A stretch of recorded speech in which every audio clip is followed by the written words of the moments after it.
Hi there, and welcome to Coffee Chat.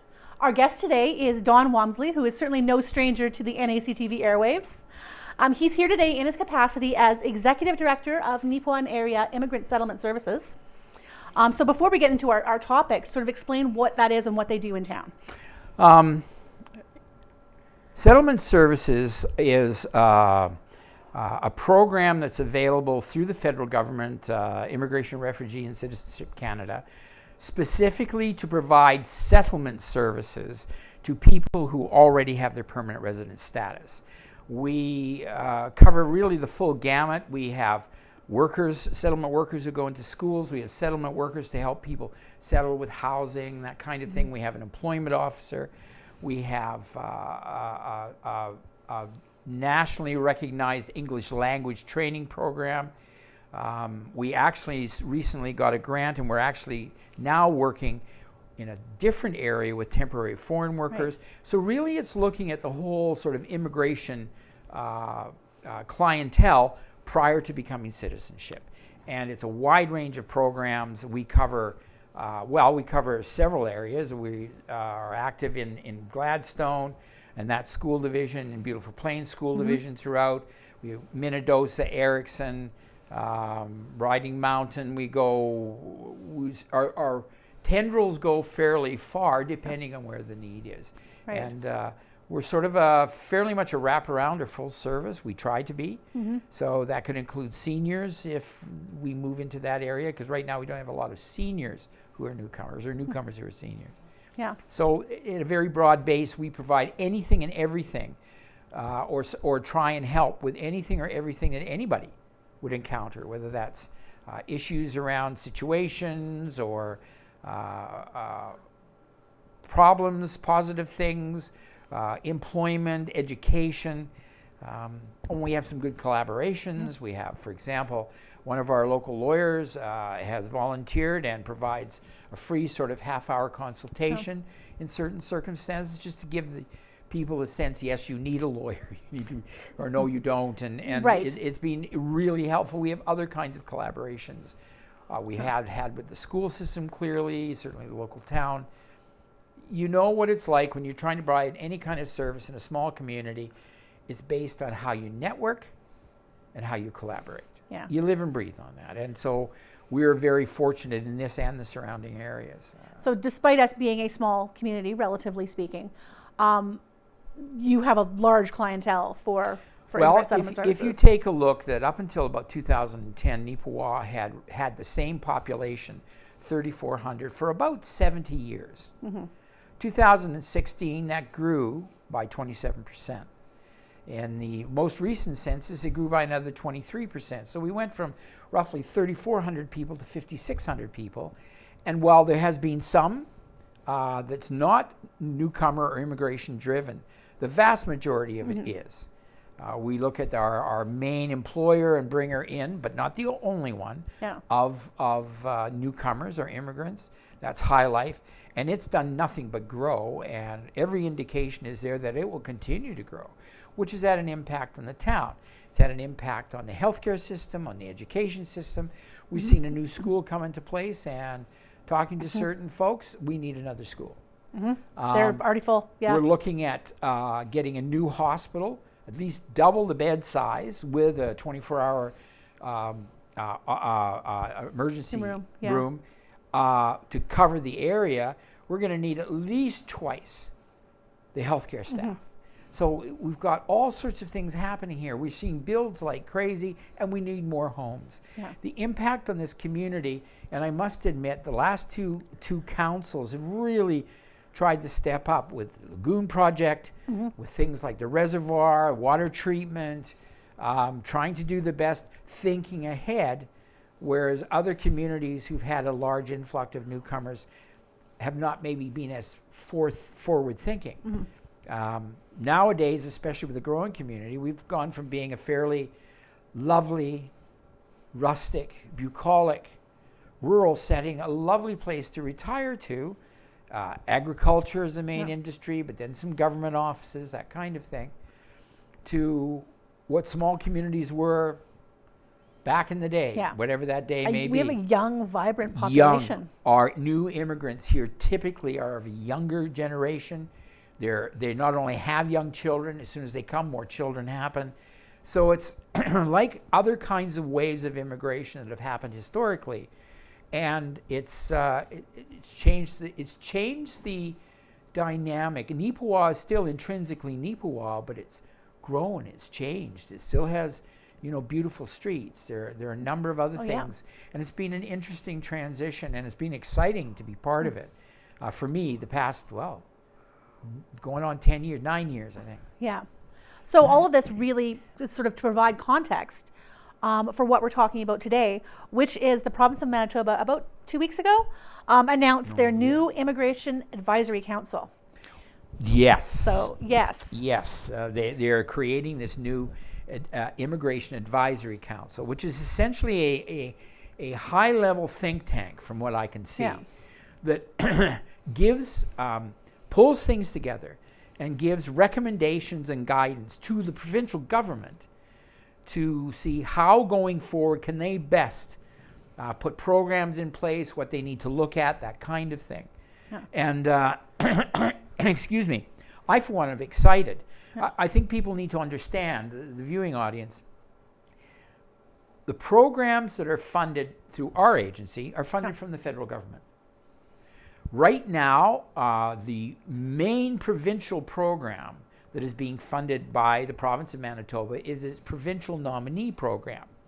Now, Manitoba has been sort of a pioneer around the whole provincial nominee and became a bit of a model for other provinces. It is a mechanism whereby the province can support people who want to immigrate to Manitoba specifically through a sort of employment kind of structure. There are many different ways people immigrate here. And there are a number of different, what they call economic streams. But the one we see classically here and in a lot of Manitoba is that they come as a provincial nominee, or they become a provincial nominee. They may come in as a temporary foreign worker. Mm-hmm. There are different types of work permits. Here we mostly see fixed work permits. High Life, for example, will bring in newcomers under the temporary foreign worker program under a fixed permit, which means they are only to be employed by High Life. That's the condition. Right. Okay. While they've been employed, basically, if they've been employed for a period of time consistently, they reach a certain point where they are eligible to apply to the province to become a provincial nominee. That is with the support of their employer saying, done good work, going to keep this person employed, because the employer has to sign off on that. Right. So the person applies, the individual applies, and in their application, they will also include a partner, spouse, dependent children, as well as identify what children are not dependent, but are their children. Mm-hmm. If they're successful in getting the nomination from the province, which essentially the province is saying, we've looked at your application, we've looked at the information, and we feel that you would be a good fit here, we're giving you nomination status. This then triggers the newcomer, the temporary foreign worker, because it's still a temporary foreign worker, to apply to become a permanent resident, which is the pathway. The vast majority of the individual temporary foreign workers who are coming here to our district, that's where they want to go. Right. So once they become a permanent resident, then they have settlement programs like we offer, and we currently now are offering a program to those temporary foreign workers to help. That's fairly new, yeah. That's sort of the process. So there is very definitely, it's not just, you want to come in there you go. There are 2, 3, even more levels. And what the province is doing is saying, we want to encourage more people. And what we're recognizing is that people are just wanting to go to the urban centers. And in their document, I found really interesting, because they took a look at where the regional movement is happening. More people are wanting to come, not to the city, but to other areas in our province. It's a significant percentage. I was surprised. Well, yeah, I mean, it really is. And I know that Brandon, it was mentioned, Brandon, Neepawa, Winkler, or Steinbach, Winkler, Thompson. Yeah. Those are the 5 that have the most number of people, immigrants, coming outside of Winnipeg. And it's quite clear. We have hundreds that land as permanent residents. That's not including the ones that are coming as temporary foreign workers every year. Right. So we do have a large population. And many of them have stayed, many have left, but just like you or I, this is not the only place I've ever worked or Some have left and come back. Some have left and come back. So it's that kind of because when they're a permanent resident, there are no restrictions. Permanent resident can do the same thing any citizen can, except run for office, vote in any public election like municipal, federal, or provincial, and serve in the regular armed forces. Essentially, they can do anything else. Yeah. What's also happened with Neepawa, a huge population, we have more tax base. Yeah. And consequently, we don't see a huge raise in taxes because the new people coming in paying taxes offset that. So there's a lot of complicated and important factors. It's like getting a big onion and start peeling off layers. And so it can be really, what I'm getting at is it's challenging to navigate. Yeah. This advisory council, I think its purpose is to collect experts from various areas together to take a look at what the flow is, get a sense of what the projection is, and try and say streamline and recommend and give guidance to the province to say, we're thinking this needs to happen. Because there are lots of factors. For example, to bring over a newcomer employee requires an potential employer to follow a whole line of very specific expectations. Like High Life just doesn't open up a phone and go. They've got they've been doing this for a while. They're very good at it, extremely good. But it is a process, and you end up having to have a special permit to be able to recruit from outside. You have to prove that you need it. You have to constantly do that. You have to be in touch with the Provincial Nominee program. Excuse me. And I'll give kudos to High Life. They've got it down to an art form, I think. So we've been extremely fortunate here.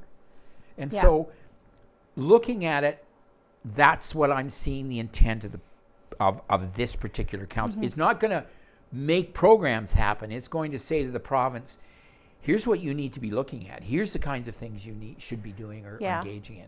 And I think one of their big focuses that when they talked about this in their press conference was, first of all, as we said, streamlining the provincial nominee program and recommending changes to that. But they were very focused on the labor market and without question. Yeah. Because it's not just simply the large outfits. It's smaller employers making use of them, because in Manitoba we also have what we call the migrant workers who are there for a short period of time. They come in and they go. Right. There's a whole, but it's not just simply how they come in. It's how do we support them here? Do we provide healthcare services? To what extent? Do we make sure certain things happen? Are we ensuring that people's basic rights or labor rights are seen? Of course. There's a whole gamut here. And it's not just as simple and going to be sort of easy peasy, or at least it shouldn't be. And we have to look at all levels, because when you're looking at immigration, it's not just simply the province saying, yep, okay, but it's also where are they going?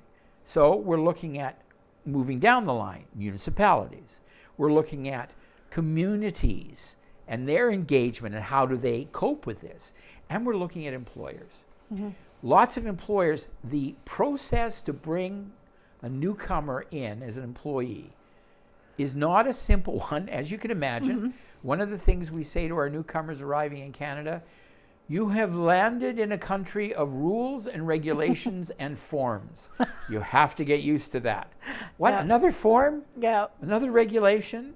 So I think an interesting side note, I, before Christmas, was in dialogue with some program developers, an app developer, who was reaching out and talking about, and they are looking very specifically at designing an app for employers, small employers, Okay. that they could follow to go through that process. Oh, to wow. Bring some. So I've got to follow up a message to them just to see where they're at with that. I thought, what a marvelous idea. Keeping in the loop on that, that's very interesting. Well, it is. And the other thing is that I mean, huge outfits like High Life and Maple Leaf and others, they've got the infrastructure, and they need that because and of dedicated the volume. personnel for what, But there are other smaller employees who could make use of it and bring people in. And I think this expands the variability, and certainly in terms of employment.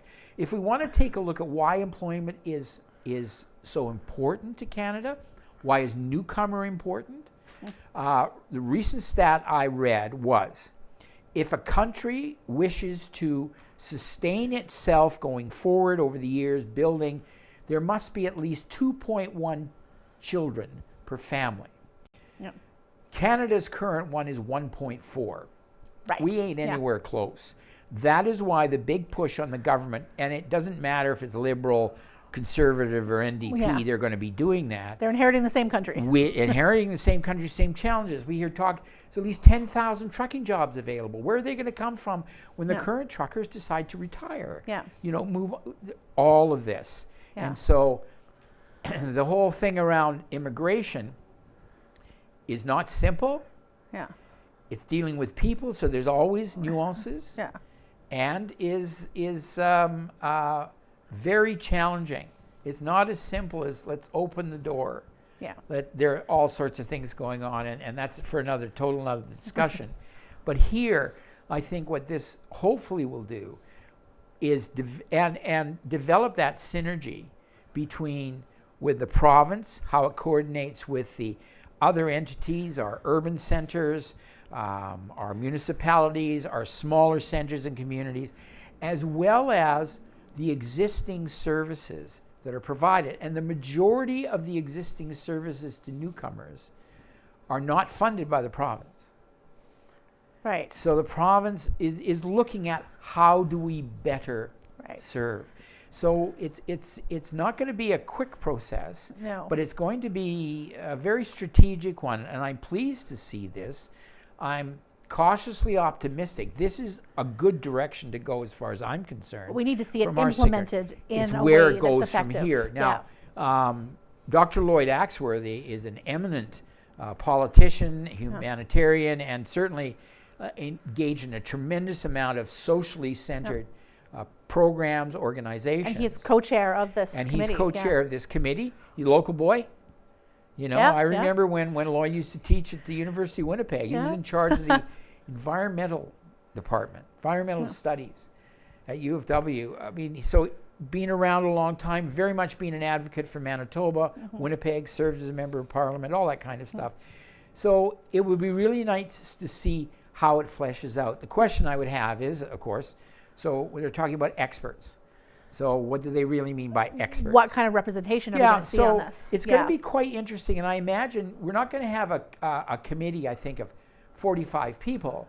We probably will have a core steering group, and I suspect they'll look at subcommittees and try and do down, ultimately resulting in recommendations going forward. And I've been on those kind of committees nationally, those types of committees, and they can work very well in terms of cutting through the chase and giving to the government leaders, this is what needs to happen. These are the issues. These are the factors. This is the kinds of things that you need to see in the ground. It then becomes the province's responsibility to say, how do we operationalize that? And what can we do? Because they probably won't necessarily be able to do everything. That's just the way it works. But they'll be able to get key things. There'll be priorities. There'll be things like that. And they're expecting to get this recommendations by the end of the year.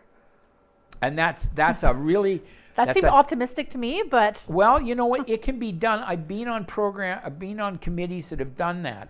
If they're well organized and everybody knows their role and they put it in and they keep to the timeline, it can work extremely well. Now, as far as the makeup of this advisory council goes, my first thought when I heard of it was, well, they're gonna stack it with a bunch of urban people, and they're not going to give a lot of thought to the rural areas. But they did mention when they were talking about it, they are specifically seeking people from these areas that we listed, where we're seeing significant immigration.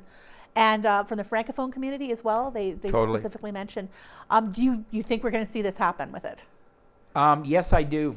I think I've really seen a strong expectation and willingness on the part of both the federal and the provincial over the past few years to say we need to be keeping in mind we have a Francophone. That's our second official language. We have not just nationally but provincially in Manitoba. Well, and we need to always recognize that. Yeah. And there are a number of French-speaking newcomers coming, not necessarily from France, but from Africa and from other countries where, from colonization, French is a predominant language. It always strikes me. Our newcomers coming in typically, at the least, speak 2 languages. For the most part. Many speak 5, 6, and you throw in dialects in there. There are a few coming from certain very selective, isolated areas that may only have 1 language. Yeah. But that's not as common as people having multilinguistic abilities. Right, as opposed to longtime residents of Neepawa who are generally 1, maybe 2. Yes. Well, you remember we've had an you might speak Ukrainian too. Ukrainian and Polish, so we have people with that. Yeah. We've had Dutch immigrants, So there is some. There is certainly. some, but when we're seeing our newcomers come over, so it'll be interesting to see who they pick to be on that. I believe it needs to be all the way down. It needs to be thinkers and organizers, but it needs to be the players who are involved now. There needs to be, and I think the what we call small centers, which is outside the large urban center. Right. Mind you, Red Deer is a small center. I think Brandon's a small center. Anything other in Manitoba other than Winnipeg is a small center. Exactly. Well, and you go to Alberta, your small centers like Red Deer. And, and so long as you're not Calgary and Alberta, you're considered to be a small center. So it's relative to where you are. But they're being recognized as being, because more people are moving to them, as being very important in the whole immigration dynamic. Yeah. We're getting, I would say over the past 5 years, here in Manitoba small centers, we've been getting a tremendous more recognition from Immigration, Refugee, and Citizenship Canada. They often will come to us first to say, what do you think about this? Because we are contained enough and specialized enough that we can operationalize a new concept extremely quickly. It's more challenging in an urban setting when you have different areas, and we're typically one-stop shops outside of Winnipeg. That's true. In Winnipeg, there are a lot of siloed services, some just doing language, some just doing employment, some just doing settlement, some doing a combination. This is a very integrated service here. This is, by its very nature of being outside and in covering an area, you need to be integrated. Yeah. So there are a lot of sort of nuances, but I'm hoping they get some representation from the settlement sector, people who are actually doing services on the ground, because they can provide feedback. They need feedback. They need, I think, representation from communities. The communities people are coming to. What has worked?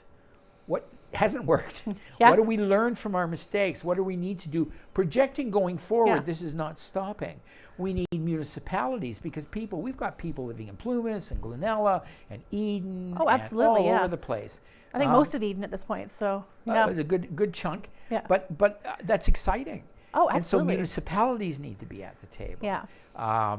And certainly representatives from the actual communities, Neepawa, Brandon, Portage, Gladstone, anywhere where we've got some, there should be the ability for them to communicate information. Yeah. So not necessarily having a body sitting at a table. We've all been at groups where if you have 50 people sitting at a table, what sort of work are you going to get done? Yeah. But if those 50, if 40 of them have the opportunity to contribute, then you're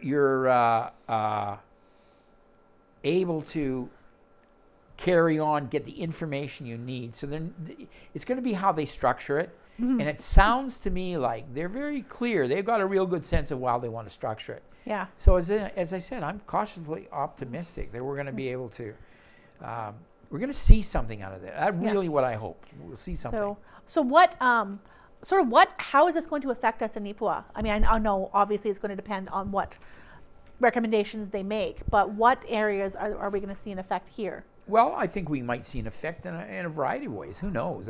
One thing maybe support more programming for the temporary foreign worker, because they are temporary through that whole existence until they actually get their designation, their permanent residency. They're still temporary, even through the nomination process. Yeah. It's not changed. I think perhaps support to community in terms of recruitment, and also what you need to have in place as a community. Yeah. Because really, in the early days of this, that wasn't very clear, wasn't consistent. Well, you need to be looking at housing, and not today, but 10 years from now. So I think if we were at the table in these conversations, that is something Neepawa could really bring is, yes, this is what you need. You've got some really good examples of that. You've Yeah. seen what happens in a larger center like Brandon, but then you take a look at Neepawa. Yeah. You take a look at what's happening in the Morden, Winkler, Altona, Triumphant, the regional connections. Yeah. 3 smaller communities, but major integration through them all. Steinbach's another place. Yeah. We're getting it up north. Yeah. Thompson, the Paw. So it would help if there was a template, if a new community came along and said, we've got an industry, we really like to recruit. There needs to be a template for them to say, you start here. And we have got supports to help you work through the process of recruitment, but also help your community plan for when people arrive. And I think that's a piece. And also, what are we doing? Can we do better at preparing the newcomer who lands? So they come from a climate that's 35 to 40 degrees, hot, humid, steamy. Yeah. And they land in January in Vancouver, which is cooler. Which is better than January in Winnipeg. Well, they will then come and hop a plane to Winnipeg for Yeah. January in Winnipeg. Yeah. And then they drive, and they drive, and they drive, and it's flat, and they drive. And they're saying, where are we going? Because remember, we tend to forget the incredible size and expanse of Canada. We're used to driving 400. Drive to Winnipeg and Black in a day, that's 400 clicks. There are countries that aren't even half that size in length. So there's all sorts of perspectives, and then they come out to 30 below, snow up to 30, the whole classic. Yeah. But it's nonetheless true. But not only that, they come to a totally new environment. And when we're talking about a new environment, we're talking about things like new rules to do things. How you open your own shop to sell pancit or spring rolls in a country There's a is a paperwork and a big process. difference than That's coming here. Yeah. And recognizing that. Housing here, many of the countries people come from, they come from warmer climates where there are no furnaces, there are no insulation, where electricity is any old thing. Countries they come from where they have no idea how a stove operates. The whole sort of, there's so many differences. So when people come here, we're saying to them, you're coming here not to lose your own culture. Yeah. You're coming here to add on the culture here, to survive here. I know that people have said, well, there's so much space in Canada. Try and live up around Thompson, outside of Thompson. Yeah. There's not that kind of, there is a space. There's space on a map, but. And so there are all sorts of things that have to be sort of considered in that light. Plus language. We don't work to have newcomers learn English with a Canadian accent.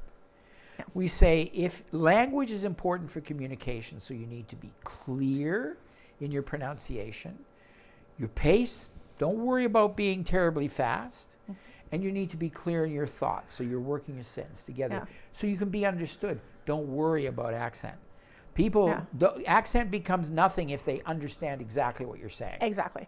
So it's not as simple as here we are, got the job, there we go. No, there's so many aspects to this. Yeah, and people come from, and I'm just talking about the average economic immigrant who has chosen to come here. Right. When you start working with the refugee population, remember, they have been forced to leave their home. Yeah.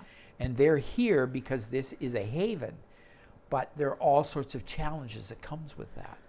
And Canada does a pretty decent job in terms of helping, but it is a much more challenging than the people who have chosen to move their families and come there. Yeah. The preparation's a little bit better. Many refugees end up in Canada not really knowing where they're going. Yeah. It's where it's available, Well, right? let me ask you a question you might not be able to answer at this point. Given our significant Ukrainian population in the area, do you think we are going to see some refugee population coming here? I think it's quite possible. I think I wouldn't see why not. And in fact, I'm sort of exploring that possibility, just simply because we know there's going to be a number. And ideally, for them to go to areas where there have been a base of Ukrainian. There would be language support here for... Totally. Yeah. Totally. So the thing about the whole immigration thing, what I have learned is it's not predictable. Every day is a different day. Mm-hmm. It can be very challenging, but it can be exceedingly rewarding.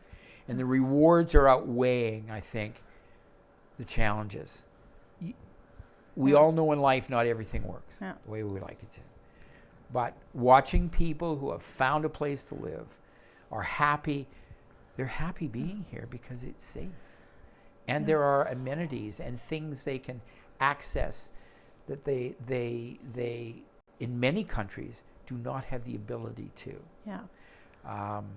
It's different from the way people deal with the police. Police in many countries, absolutely, people are terrified of them. Here, I've had that conversation with people here that the expectation is just completely different. I remember one RCMP officer telling me, I was just doing a regular check and somebody was going, so I went to pull over. So had the lights going, then the siren, wasn't stopping. Finally got them over and said, how come you didn't stop? I had the siren going, I had the lights flashing. The person said, well, the police in our country go to lunch like that. So we had no idea you really wanted us to stop.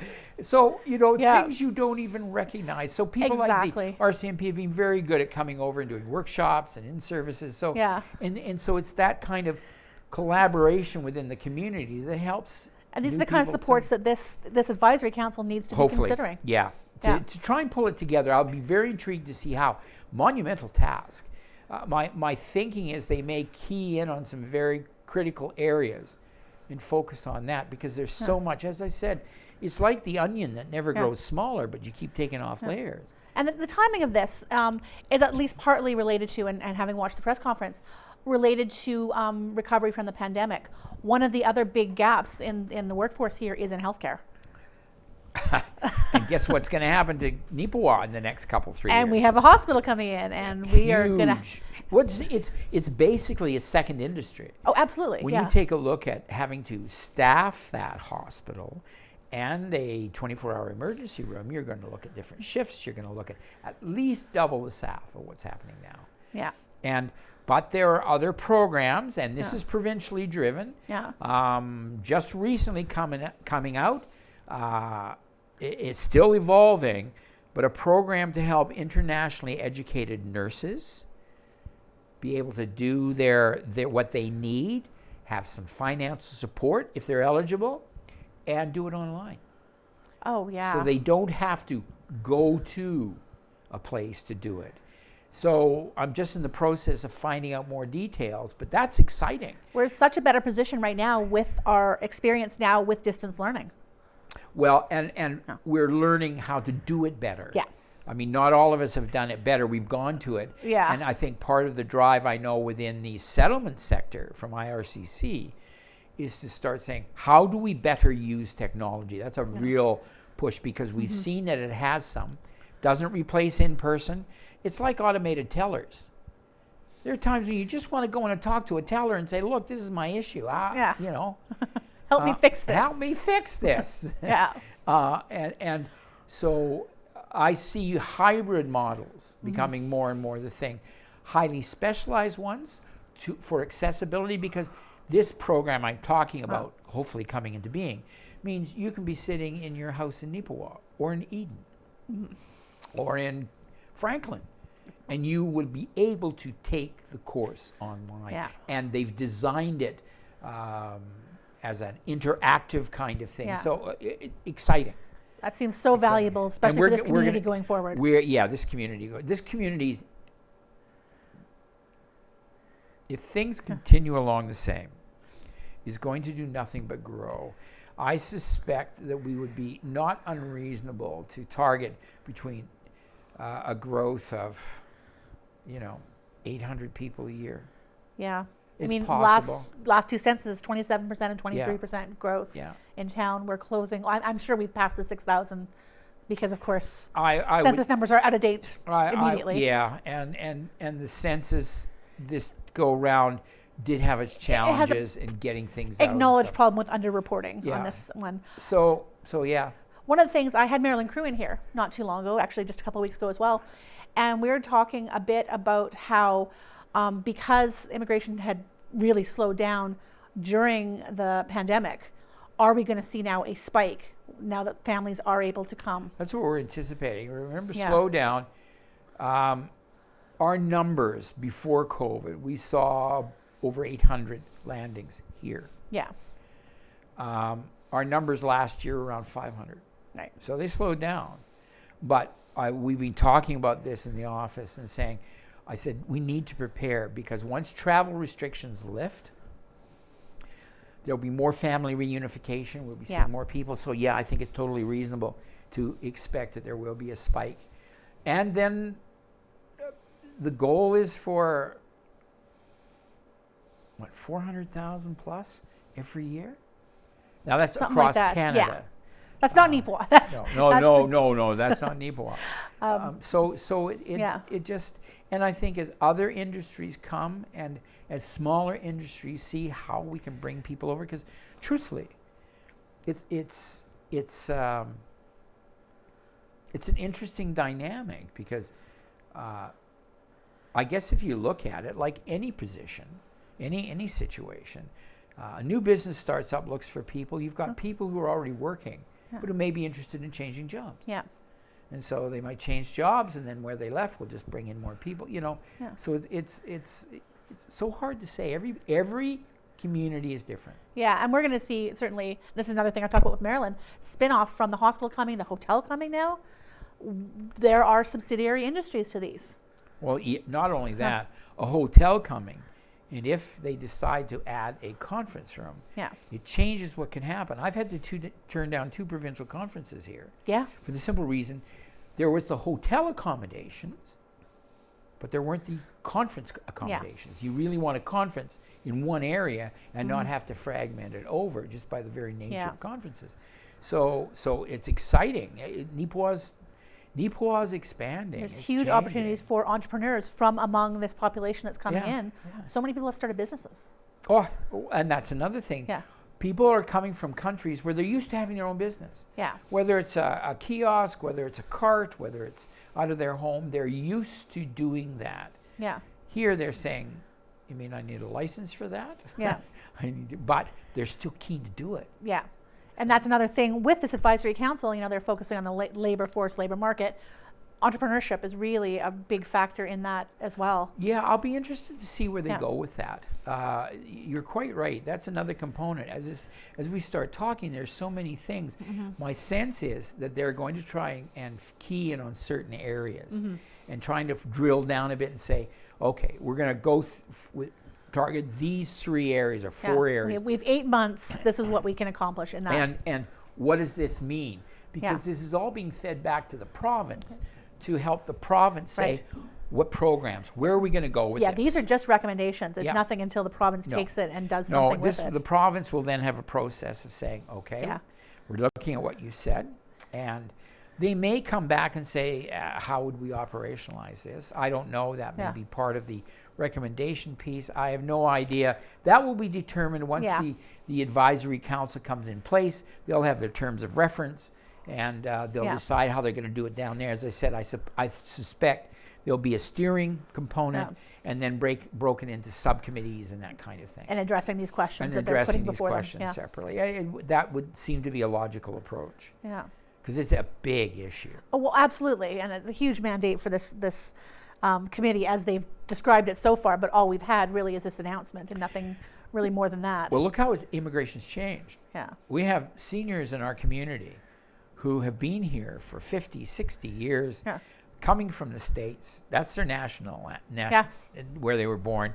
and you came across the border. Yeah. And when they go back to try and get citizenship here, there's no documentation of them coming across the border, because at that time there wasn't. We've changed a tremendous amount. I mean, your parents came here from England. My father did, yes. Okay. From England. Yeah, at the time you could just come. Yeah. Yeah, it was, I think he came in 49. Yeah. Came off the Queen Mary. There he was, and in Montreal. And right up until the 70s, you could just, from England specifically, you could just come. Yes, we had reciprocity, we had Commonwealth kind of approach. It's become quite, and when you take a look at the population, back then, remember, we didn't have 6 or 7 billion people on the planet? Right, yeah. We didn't have countries with 2 billion plus.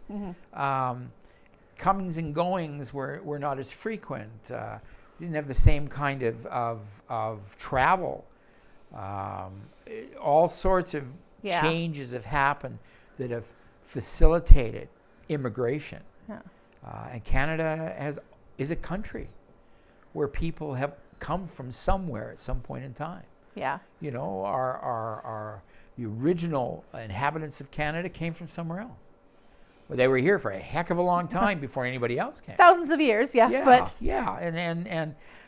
it's been waves of immigrations of certain sort, and North America has been like that for the most part. To some extent, South America. When you take a look at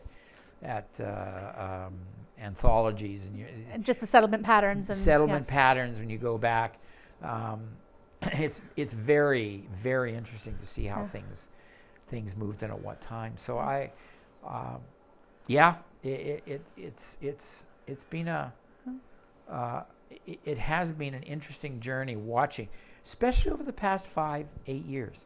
5 years been particularly, there's been major changes. Oh yeah. And I don't see that stopping. I think people are becoming more aware, and the powers that be who control the funding are becoming more aware and more astute and more engaged in a certain part of it in terms of understanding what needs to be done, and then funding agencies like ourselves to do it and streamlining the process. To put it in place. This is what we want to see happen. Make it happen. And we're actually lucky. We're given a lot of latitude in how we make that happen, but they're still within guidelines and things.